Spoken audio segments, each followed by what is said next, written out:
Hello guys, আসসালামু আলাইকুম। Welcome to my Tasnim's creations.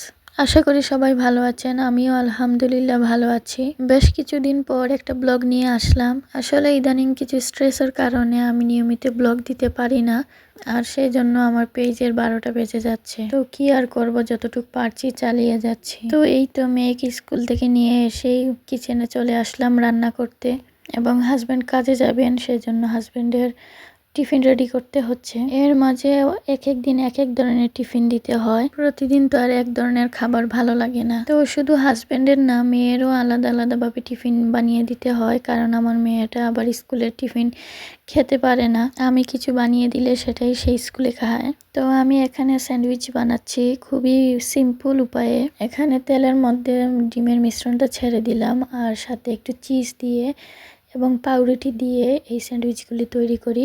প্রতিদিনই কিছু না কিছু তৈরি করি, কিন্তু রেকর্ড করতে পারি না, কারণ অনেক তাড়াহুড়া করে রান্না করি এবং রেকর্ড করতে গেলে আরও বেশি সময় লাগে, কিন্তু সেই সময়টাই আমার হাতে থাকে না। তো এখানে ব্রেড উল্টিয়ে আবার চিজ দিয়ে আবার আরও 2 পিস ব্রেড উপরে দিয়ে ঢেকে দিলাম। আর পাশেই বাংলাদেশের শিম আলু দিয়ে রুই মাছ রান্না করেছি।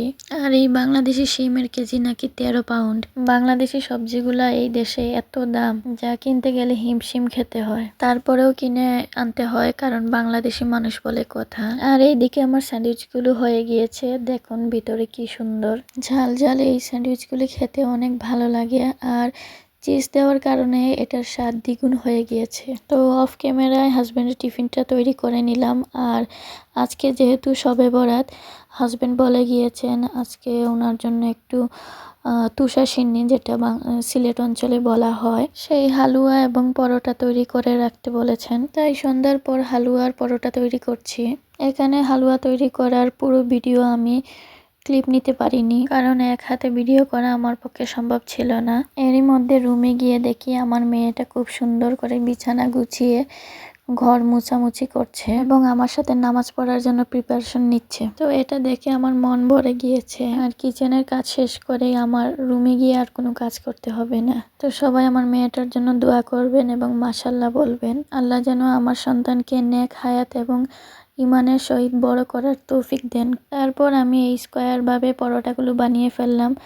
আর এটা হচ্ছে আমার আম্মা এভাবে স্কোয়ার ভাবে পরোটা বানাতেন। তো এইগুলো এখন আমি ফ্রোজেন করে রেখে দেব। আর আমি এখানে একটু আমদুধ রেডি করছি, কারণ রোজা রাখবো যেহেতু, সেই জন্য। আমার ভিডিওটি ভালো লাগলে সবাই লাইক এবং কমেন্ট করবেন, এবং সবার জন্য দোয়া প্রত্যাশা করে আজকের ভিডিওটি এখানেই শেষ করছি। আল্লাহ হাফিজ।